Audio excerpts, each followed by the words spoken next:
From the station working for you, this is Good Morning Indiana, streaming now. It's Wednesday, October 21st, and right now on Good Morning Indiana. It has been an extremely wet morning across parts of the area. Look for slick conditions and the potential for some ponding on the roadways before the rain moves out here by mid-morning. You don't have to be a rude person. You don't have to put other people down in order to climb on the social hierarchy. October is Bullying Prevention Month. This morning, one girl's brave story in hopes it doesn't happen to anyone else.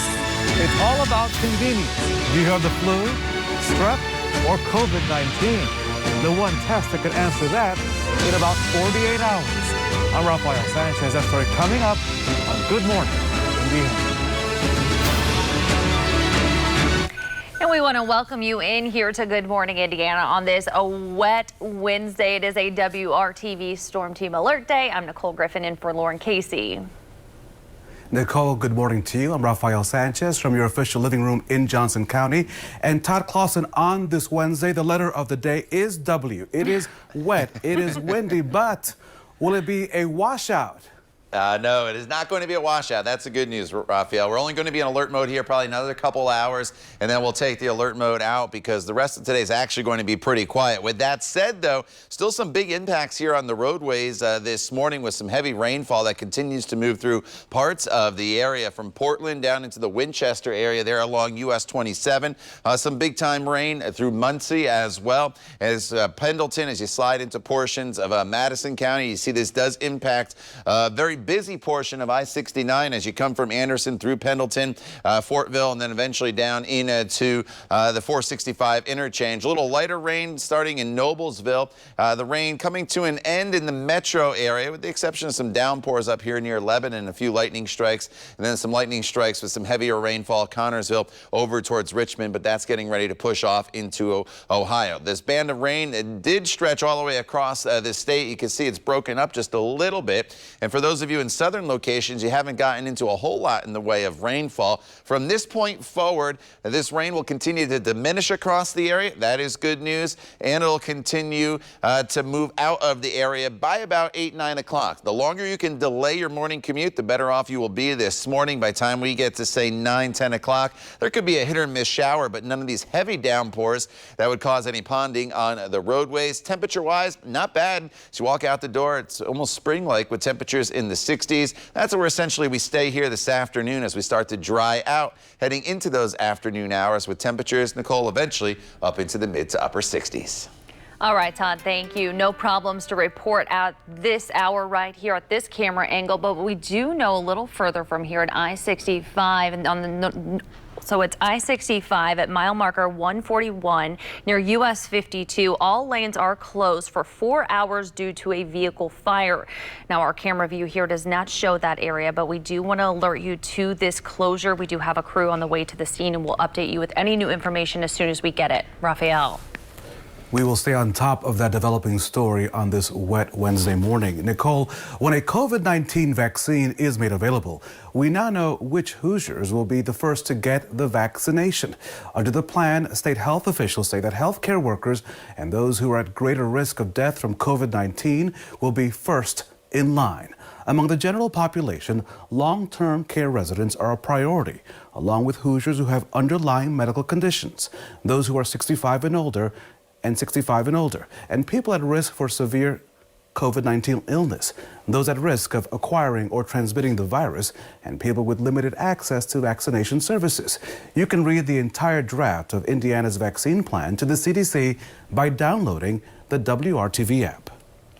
Rafael, now to the latest data on the coronavirus pandemic and its impact on the Hoosier State. We start now with the latest number of deaths. On Tuesday, state health officials reported 48 new coronavirus deaths. That is the most in a single day in Indiana since May. Health officials say the deaths occurred between October 8th and Tuesday. Since March, nearly 3,800 have died with the virus. Here's a look at the number of new cases over the last 9 days. On Tuesday, more than 1,500 100 new cases were reported. That's the lowest number of new cases in the last 9 days. Since the pandemic began, nearly 151,000 Hoosiers have tested positive for the virus. And we do expect an update from Governor Holcomb and other state leaders coming up at 2:30 this afternoon. You can watch their update live on the WRTV app and our Facebook page. Raphael. Now to our Democracy 2020 coverage. Nicole, Indiana's candidates for governor debated for the first time while thousands of Hoosiers are voting. Governor Eric Holcomb, Democrat Dr. Woody Myers, and Libertarian Donald Rainwater, they all answered questions from separate areas as a COVID-19 precaution. The handling of the pandemic did take center stage during this debate, specifically Governor Holcomb's mask mandate. The reality is that there is no one-size-fits-all solution to anything, and there is no, if you do this, you will be protected, because this is a virus, and you can only do what is easiest and best for you to protect yourself. So the reality is the one thing that we do know is that the Constitution is there to protect our individual liberties and make those choices for ourselves. Yes, we do need a real mask mandate in Indiana, a mask mandate with consequences for the small percentage of Hoosiers who choose not to protect themselves or protect others. It's very similar to what we did years ago when we told people that you couldn't light up a cigarette anywhere you wanted to light it up. You had to go into an area where it wasn't going to hurt other people. It was also similar to the decisions that we made to putting your kids in a car seat. It's very important to protect their safety and to protect the safety of others. Our individual liberty needs to be guarded. When that liberty or those actions start to infringe on someone else, that's where we have to take a look at the public safety. It's just like a seatbelt. It's just like wearing shoes in a restaurant. It's just like fire codes. They're meant for safety procedures. We're in an emergency, a public health emergency, so that we do have a state mandated mask requirement throughout the state. It's a strong statement that says this works. Governor Holcomb first issued a statewide mask mandate back in July. No penalties are included with that order. October is Bullying Prevention Month, and this morning a young girl is sharing her story only with WRTV. Our Kelsey Anderson joins us live now with her advice to others who may be experiencing something similar. Kelsey, good morning. Hey, good morning. So we all know that bullying can take many forms. It can come as physical abuse, it can come as threatening or name calling, and for Bella Lazaritas, it came in the form of exclusion. It's not normal to hurt every day, and I thought that it was. Bella Lazaritas is in the 9th grade. She says since about 5th grade, she realized she was being left out of everything. I picked last for things. I even worked on a three-person project alone because I was the only one. I usually worked with the teacher. Just no one wanted to talk to me, and I didn't know why. She says she never told anyone how she was feeling, and eventually the isolation piled up and she had thoughts of harming herself. You know, it's really hard when your child, when they get to a point where they say they don't want to live anymore. Bella's mom, Kim Stancombe, says looking back, there were signs that Bella was hurting, but she didn't think her social child would be left out in a crowd. It made me feel like I was really out of touch, like I didn't really have a handle on what was going on with her emotionally, and it did come to some serious situations because of it. Her advice to parents is to recognize isolation and notice when your child isn't spending time with their friends. As for Bella, her advice is to not suffer in silence. I know it's hard to talk to people about it, but at some point, it's just going to keep building up, and it's not healthy for it to build up. I mean, at some point, you just need to tell someone, like, it's not going to get better if you just keep on trying to deal with it yourself, because it hurts, and it takes a toll on your mind to try to go through that alone. Now, Bella is taking the year off of going to school in person. She's going to Hoosier Academy online. She says she's hoping that she can help find herself and gain some more confidence. But she does hope to go back to school in person next year. Reporting live, Kelsey Anderson, WRTV. Kelsey, thank you. A new initiative to stop domestic violence will honor a fallen IMPD officer. The Law Enforcement Action to Halt Domestic Violence Against Men, Women, and Children, or LEATH program, is named after Officer Breanne Leath. She was shot and killed in April while responding to a domestic disturbance call. The new initiative will work to identify domestic violence offenders who commit a crime with an illegal firearm, targeting them for federal prosecution. It will also provide support to domestic violence survivors, connecting them to services and resources. Now let's get over to Todd for another check your forecast. It's been an extremely wet morning for us here across the area. We have a couple flood warnings, which I'll show you in just a second, but that's why it is also a storm team alert day for you here across the area. We still have some pockets of heavier rainfall off to the west, but the rain's not as widespread. So I'm going to start you off here where the rain is really coming down still. And we've lost some of the lightning that was out there as well, which is good news. But Anderson to Muncie to Springport, as you work your way up towards the Winchester area, some heavy rainfall, some heavy rain with a few lightning strikes still here over on the leading edge of this rain as it makes its way into the Richmond area. And then here's those pockets of heavier rainfall here, Lebanon to Crawfordsville, back into the Rockville area. I'll throw on this little green shaded area here. It's not very wide, but it extends from Rockville to Greencastle to Brownsburg and into northern portions of Marion County. That is a flood warning that's in effect until 8 o'clock. Those areas have seen anywhere from about 2 to 4 inches of rainfall just in the last 12 hours. So your commute to work, pretty wet here still, even as the rain starts to wrap up the next hour or two. Slick conditions will be likely as you come home, just mostly cloudy skies, and temperatures fairly seasonable for this time of year as they will be in the mid to upper 60s. Todd, thank you so much for that. The coronavirus pandemic has had a profound impact on central Indiana. Coming up, the effort to make you feel more welcome returning to downtown Indianapolis. That story and much more on this Wednesday morning, right here on WRTV.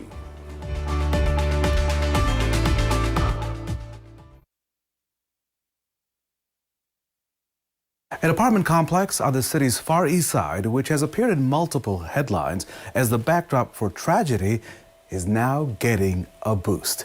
City leaders celebrated the grand opening of the Amber Woods apartment complex. This is near East 38th Street and Midhofer Road. The place has been seen a number of issues, including deadly shootings, even destructive tornadoes. The complex was run down and needed improvements inside the units and around the common areas. The City County Council approved up to $25 million to help rehab this project. After canceled events, remote work, and business restrictions due to the pandemic, the atmosphere in downtown Indianapolis took a turn for the worse. Now there's an effort to make the heart of the city feel welcoming again. If you're downtown these days, you will see safety ambassadors and additional police officers who patrol the areas of Monument Circle, Market Street, and Georgia Street. Also, roads and sidewalks are power washed regularly by DPW. All of this arranged or paid for by Downtown Indy Inc. And some business owners say the efforts are already making a difference. All of that was done and continues to be done to say downtown is clean and safe and beautiful, and we're working on the vibrancy as we try to come back in measured ways. It's absolutely gotten better. Things started turning the corner at the end of July, and now we've got we've got the cleanliness, the sanitation factor under control. The safety is a million times better. The improvements made by Downtown Indy Inc. were funded with $750,000 from the city of Indianapolis back in August. The money was approved by the Metropolitan Development Commission and administered by the Capital Improvement Board. And Todd, if you're heading out for work in downtown Indy today, I know our photographer Jonathan says the rain is slowing down. Yeah, you know, that is the good news as we continue here into the 6 o'clock hour and beyond. The rain's going to become less and less as far as the coverage goes and the intensity, at least compared to where we were were just a couple hours ago, with rainfall rates that were up to about 2 inches per hour. Here's where we currently stand on WRTV Storm Team radar. We just have a few isolated downpours through Boone County, Lebanon, into Hamilton County here in Sheridan, over towards Noblesville. And as you extend back into portions of Montgomery County here near Crawfordsville, some downpours. A little bit of a heavier batch of rain, but not much in the way of lightning now from Anderson over into Parker City, just south of Muncie, north of Prairie, some pretty heavy rainfall, and then some downpours in and around the Richmond area back towards Cambridge City, but that's getting ready to push off into Ohio. For those of you in southern locations, you've been hearing me talk all morning long about this heavy rainfall. You didn't really get into it in Bloomington as well as Columbus. You've had a few showers, and there's a few spotty showers here south of Brazil and west of Bloomfield that'll be making their way through your area, but the trend will continue here over the next 2 hours or so for the rain to move east and to the south, but in a weakening state. So we'll start to lose the heavier rainfall and just transition over to more in the way of scattered showers, which will be good as we get into the heart of the morning commute. Here are the flooded warnings that are out there. It includes far southern portions of Hamilton County and the Carmel area, northern portions of Marion County, then back through Hendricks County, and eventually towards the Terre Haute area until 8 o'clock this morning. And of course, with the leaves on the roadways and the storm drains in your local neighborhoods, if they weren't cleaned out, the storm drains, that is, there could be some localized flooding in your neighborhoods, but it shouldn't be a widespread issue now as the rain continues to diminish. We'll keep the chance of a spot shower in the forecast throughout the afternoon hours, but nothing like what we've seen here throughout the past 12 hours when this rain really started last night right around 6 o'clock, and it's been heavy ever since in many locations. The TrueCast shows by 8, 9 o'clock, just again, a couple scattered showers remaining across the area, and then throughout the afternoon hours, skies will be mostly cloudy with a hit or miss shower, and that is just about it. The good news is this rain is part of a warm front that's working through parts of the Midwest. We're at 67 right now in Bedford, 62 in Indy, 57 just slightly cooler to the north. As we continue throughout the day, we'll have scattered showers here, maybe a rumble of thunder through 8 a.m. and then just cloudy for the rest of the day as temperatures eventually climb into the mid-60s. Going forward, tomorrow's the best day of the week. We get a chance to dry out. It's warm, up to 80 degrees with partly cloudy skies. Friday's still warm at 76, but a cold front does come through Friday in the afternoon hours with the chance of some thunderstorms. Some of those storms could be strong to severe and then much colder as we work our way into Saturday. We'll drop 20 degrees as far as the high temperature goes from Friday into Saturday, and then Sunday's chilly as well with a few spot showers around, but no major rain like we are seeing right now. But the roadway is still wet, Nicole, across much of the area. Yeah, Todd, thank you. Photojournalist Shay Goodpasser is in a live drive this morning. He's traveling on northbound I-65. He's on the way to that vehicle fire that we told you about at the top of the hour. We do know now, originally we told you all lanes were closed, but now it's just the right lane closed at mile marker 141 on I-65. That's near US 52. You can see the rain still coming down. Shay's windshield wipers are getting a workout this morning, so just be aware. Slow down as you're heading out the door this morning. Raphael. Live drive on the job will keep you posted on that situation there. The iPhone 12 is just days away from launching. Coming up, we're looking at whether it's worth its expensive price tag so that you don't waste your money. And are you ready to have some fun this morning? Coming up on Good Morning America, the always hilarious Tracy Ellis Ross, then Hugh Grant and Blackpink is preparing to perform on GMA. We want to send a good morning shout out to Cicero, Coatesville, and Columbus. It is 6:21. You're watching Good Morning Indiana right here on WRTV.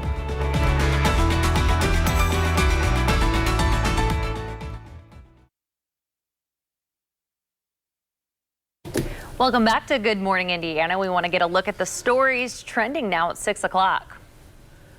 So I have a warning for your husband. Now that you're married, there's probably going to be a honey-do list. Mrs. Sanchez made me go out into a pumpkin patch this weekend to get the pumpkin. Look at that. You know, I thought I know, pretty good, right? But not as good as this one. Let me take you to Massachusetts, where a farmer has grown the world's largest Bushel gourd, weighing in at 470.5 pounds. Okay, you beat me. It's getting certified by the Guinness Book of World Records. Although the area has been experiencing some drought, the farmer says the summer months were perfect for growing.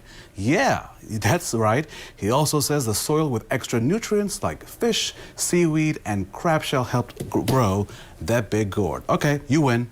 Yeah, he won for sure. Well, good job, Steve. It has taken a year and a half and a 14-hour surgery and painful rehab therapy, but Luke Britton can finally throw a baseball again.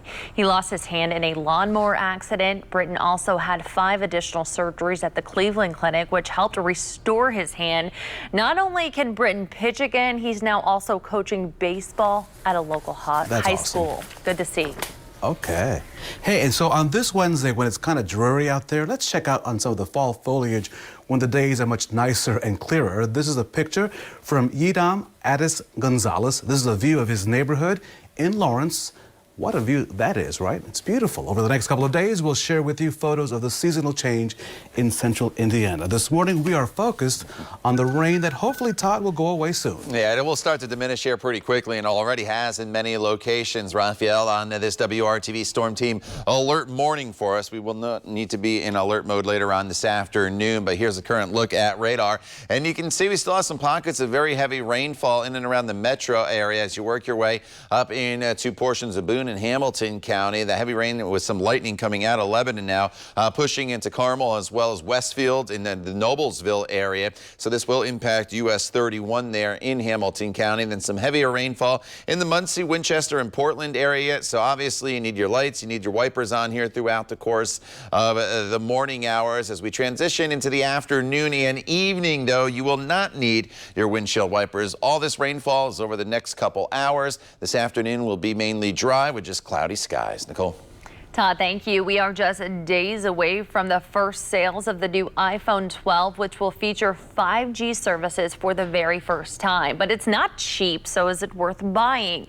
John Matarese lets us know so you don't waste your money. Apple's announcement about the iPhone 12 is generating more buzz than other recent unveilings because it'll be the first iPhone to use 5G. But is it worth buying, or should you stick with an older model? No flashy Apple announcement this pandemic year. No big crowds at the Apple Store either. But Apple's still expected to sell tens of millions of the new iPhone 12 starting late October.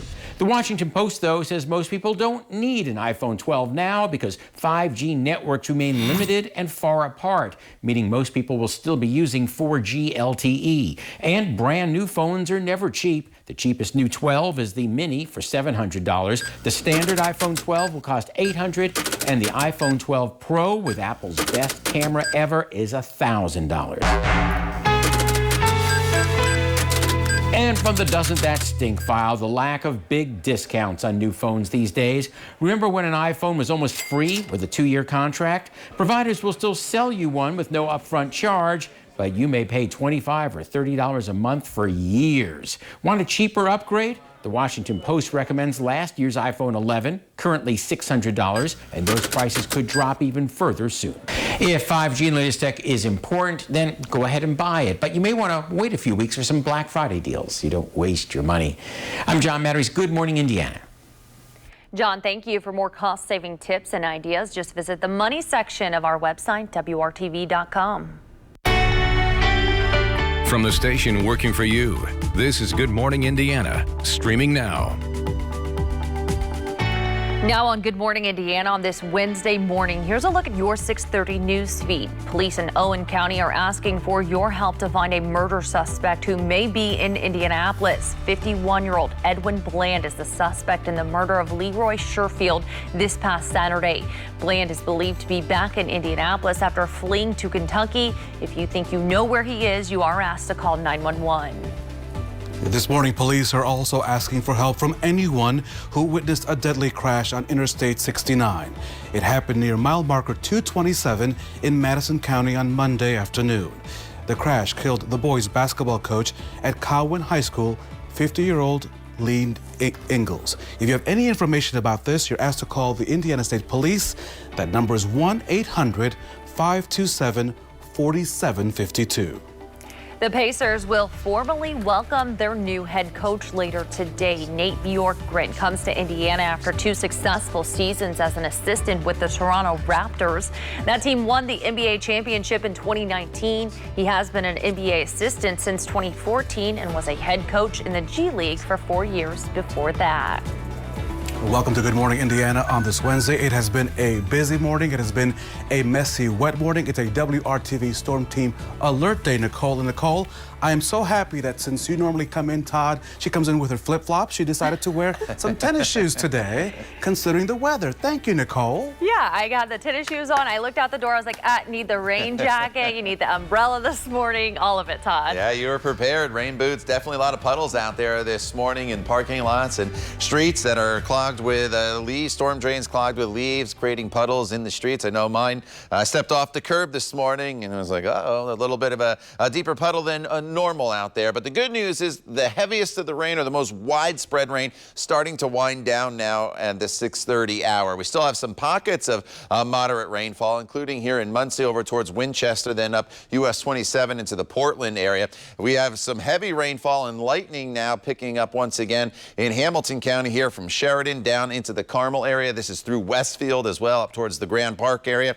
This is heading into Noblesville, Cicero, and it'll kind of clip Fishers here as well, but it's just now starting to impact US 31. So if your travels take you down US 31 or you live in this area, just let this cell drift off towards the east and you should be in much better shape within 15 to 20 minutes. And then in and around the metro area, some light showers, and that's just about it. And then some pockets of light to moderate rain down in southern locales where you haven't really gotten into much rainfall here this morning. It's been mainly an I-70 north event over the overnight hours. What will happen from this point forward is the rain will continue to diminish in both intensity and coverage as we work our way into the 8 and 9 o'clock hour. And by the time we get to 9 o'clock, there'll be some hit or miss showers, but no heavy rainfall. And then as we transition into the afternoon hours, we'll start to dry out with mostly cloudy skies. Now, when you walk out the door, you'll be pleasantly surprised. I think temperature-wise, it's not all that bad. We're in the 50s and 60s going forward throughout the afternoon hours. We do get above normal, even with the cloud cover around,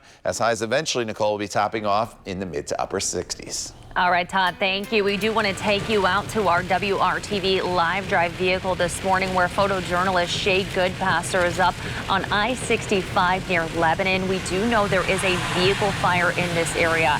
At last check, about 20 minutes ago, NDOT tweeted out that the right lane is closed for at least 2 hours due to this vehicle fire. Now, this is I-65 near mile marker 141. That is near US 52. You can see traffic is starting to slow down and the rain is still coming down in this area. So just take it slow or take an alternate route.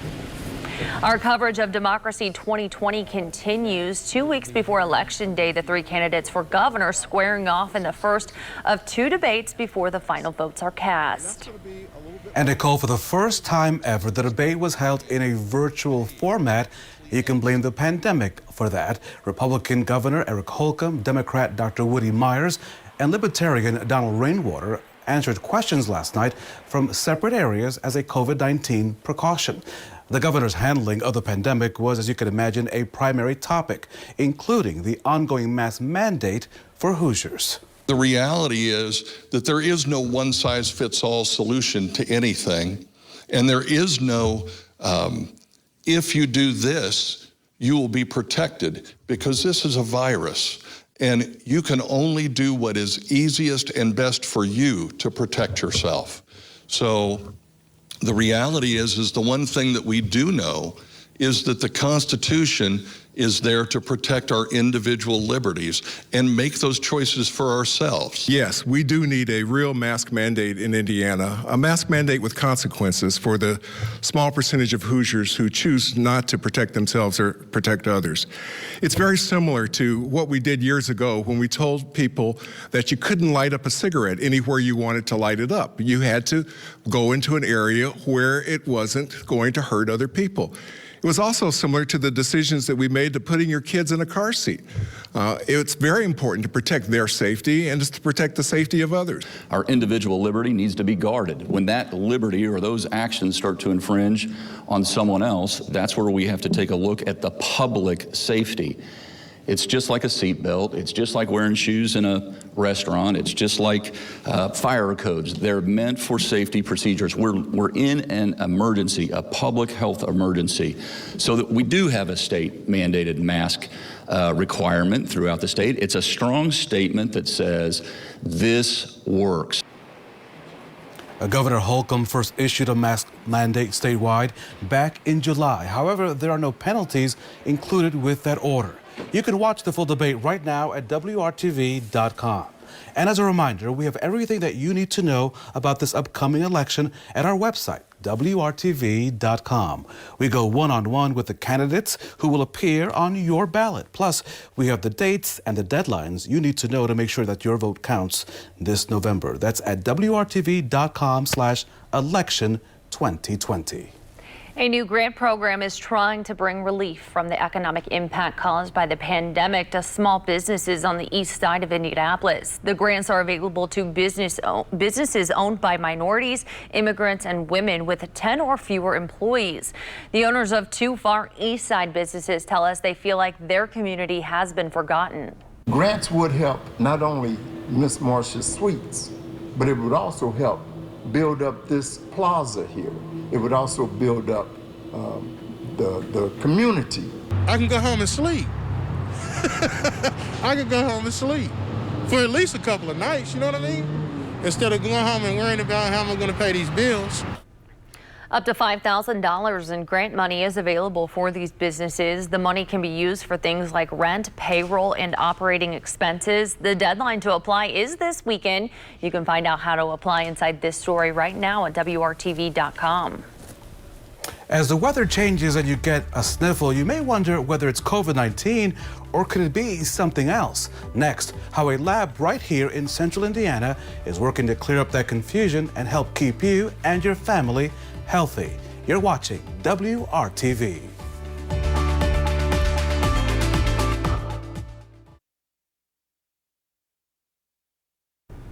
Now to the latest on COVID-19's impact on Hoosiers. Indiana has now surpassed 150,000 total cases. The State Department of Health reports 1,551 new cases of the virus. That marks the 14th day in a row with 1,000 or more new cases.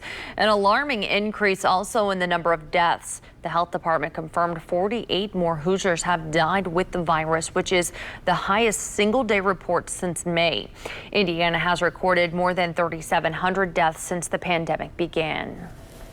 So, Nicole, as we all know, COVID-19 is not the flu, but both share similar symptoms, from fevers and aches. New and only on WRTV, a local lab is looking to really clear up the confusion among people who are wondering if they're dealing with strep, the flu, or COVID-19.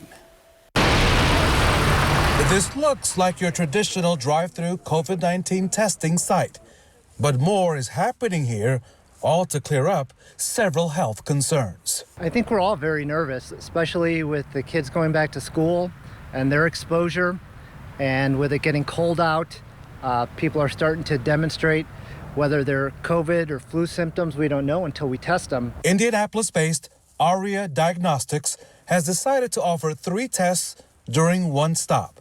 The private lab can determine whether you have strep, the flu, or COVID-19.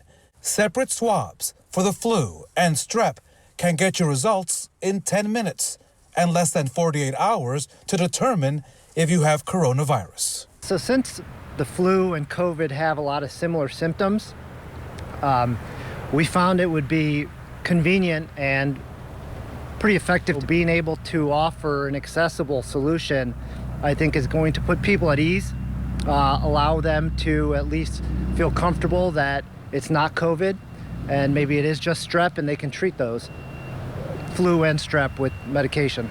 The tests are covered by insurance if ordered by a doctor.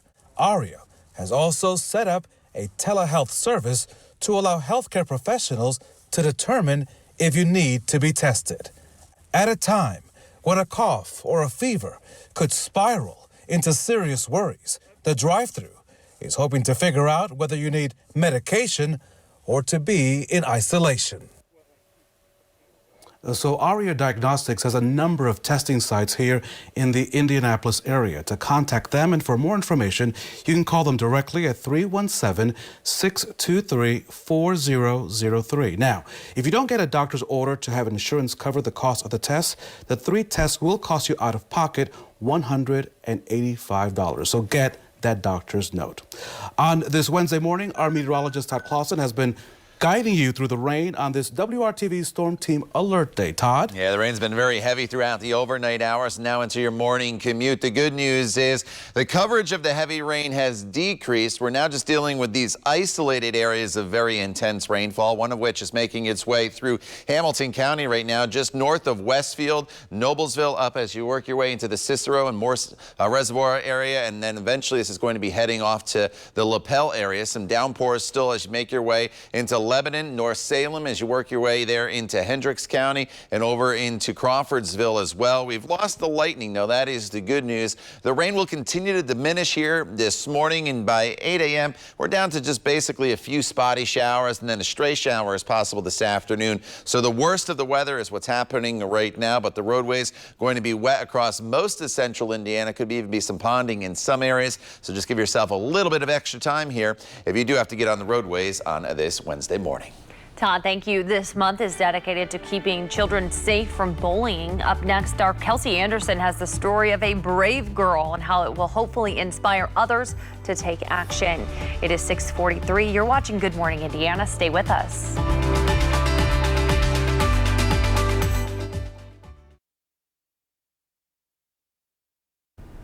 We are following breaking news this morning. One person is dead after a shooting just east of the downtown area. This is a live look right now at the scene where this happened. Metro Police tell us the person was shot on East Washington Street near Highland Avenue.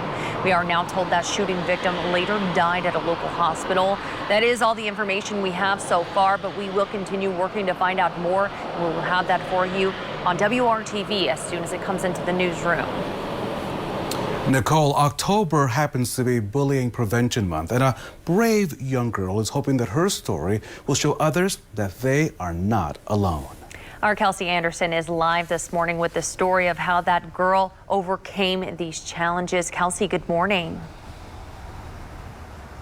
Hey, good morning. So we all know that there are dozens of ways that bullying can happen. It can be physical, it could be making threats, it could be name calling. But for Bella Lazarides, her bullying came in the form of exclusion. Bella Lazarides is in the 9th grade. She says since about 5th grade, she realized she was being left out, and some students would make a point to leave her out, and the isolation began to make her feel like she was not as good as her peers. She says she never told anyone how she was feeling, and the isolation piled up, and eventually she had thoughts of harming herself. Now that she's on the road to finding a happier sense of self, she has this advice for everyone. You don't have to be a rude person, and you don't have to put other people down in order to climb on the social hierarchy. I mean, it's not...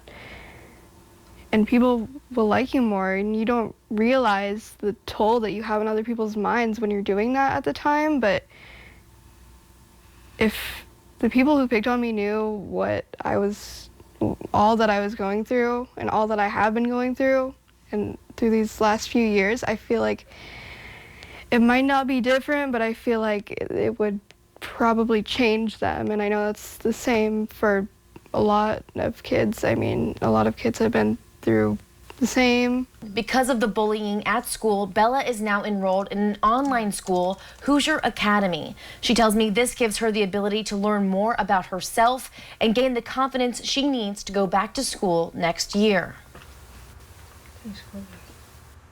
So if you suspect that your child is being bullied, I've got resources linked for you over on the WRTV News app and on WRTV.com. You can find that under this story. Reporting live, Kelsey Anderson, WRTV. All right, thank you there, Kelsey. It's a WRTV Storm Team alert morning, at least across the areas. We've been dealing with some very heavy rainfall. The good news to report is the rain continues to decrease in intensity and coverage from where we were just a couple hours ago. Here's a live look at WRTV Storm Team radar, and you notice just some pockets now of some heavy rainfall that extends from Hartford City into Alexandria down towards Anderson, but we don't have the widespread heavy rain any longer across the area. Hamilton County, just north of Noblesville into the Cicero, Morse Reservoir area, some heavy downpours just north of Carmel into Westfield as well, into Sheridan, over into Lebanon, some downpours, and then down to the south. You haven't really seen a whole lot in the way of rainfall, but Martinsville, you're just now getting into bit of rain, and this stretches back towards Spencer and then into the northern portions of Monroe County as well. But Bloomington and Nashville and Columbus, while you saw a lot of rain the other day, you've missed out on a lot of the rainfall here into the early morning hours.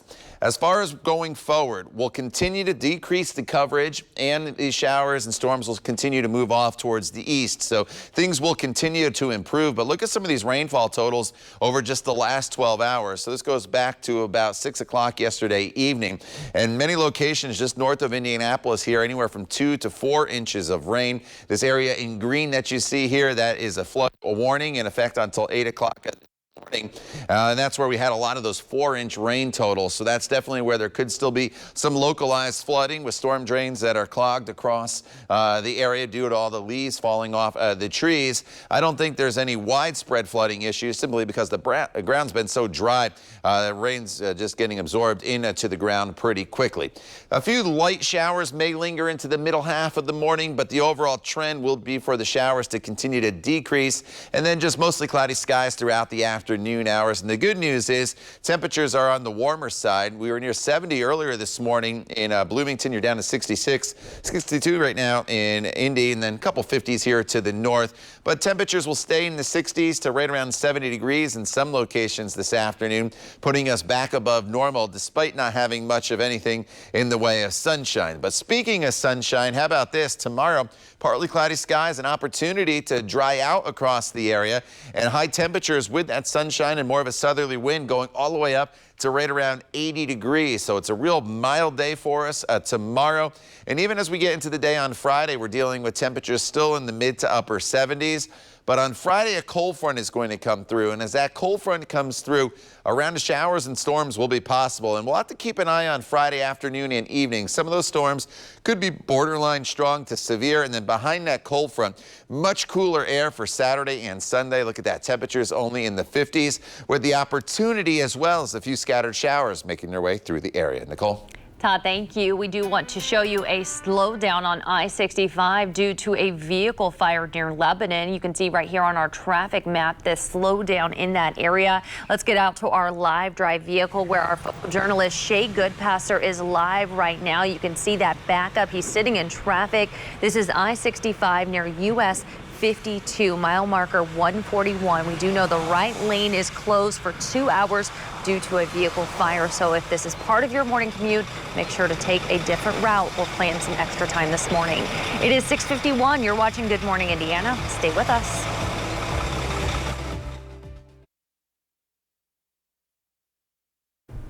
WRTV's live drive vehicle is up near the Lebanon area at this hour on I-65 near US 52. We do know there is a vehicle fire blocking at least the right lane of traffic, so make sure to take an alternate route or allow for some extra time as you're heading out the door this morning. It is 6:54 on Good Morning Indiana. Meteorologist Todd Clausen is following a stormy start to your Wednesday morning. He'll have your forecast right after a look at our top stories. Nicole, we are following breaking news this morning. A developing story as Metro Police on the scene of a deadly shooting just east of the downtown area. Here's a look at that scene where this happened. Police tell us the person was shot on East Washington Street near Highland Avenue.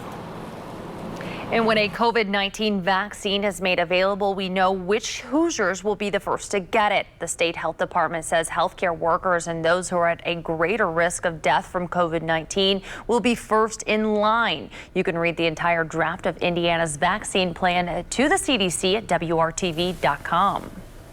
And the new initiative honors a fallen IMPD officer. The law enforcement action to halt domestic violence against men, women, and children, or the LEATH program, is named after Officer Breanne Leath. She was shot and killed in April while responding to a domestic disturbance call. The initiative will work to identify domestic violence offenders who commit a crime with an illegal firearm. It will also support and protect those who are domestic violence survivors. On this Wednesday, this is a WRTV Storm Team Alert Day, and Todd, it has been a busy one for you, and that radar surely got a workout today. It sure did, Raphael. Some very, very heavy rainfall across parts of the area. Some areas saw 4 inches of rain here from yesterday evening into the morning hours. The good news to report is the coverage of the rainfall has diminished. Still some pockets of moderate rain, as you see there just south of Hartford City, back into the Muncie and Anderson area. Noblesville, a pocket of heavy rainfall just south of Lebanon as well. And as we slide to the south, some showers moving through Martinsville, but we've lost a lot of the lightning that is out there. It's going to remain dreary here, even though we see most of the rain move out of the area by about 8, 9 o'clock. But we're going to keep the clouds around throughout much of the day. The good news is it's mild. The temperatures in the mid to upper 60s. Tomorrow is a great day. 80, partly cloudy skies, an opportunity to dry out. Friday's still warm, but then Friday a cold front comes through. After that cold front comes through, temperatures will be much, much colder as we head into Saturday and Sunday. The rain for the weekend, not looking like a lot in the way of rain, just some scattered showers as that cooler air moves in. But just give yourself some extra time on the roadways here this morning. They're wet across most of central Indiana, including those areas that had some heavier rain. Could see a little bit of ponding. All right, Todd, thank you. We are back in 25 minutes and throughout Good Morning America with news, weather, and traffic updates. Remember, all of your news throughout the day can be found on the WRTV app. Thank you so much for watching Good Morning Indiana. We leave you now with a live look over downtown Indianapolis.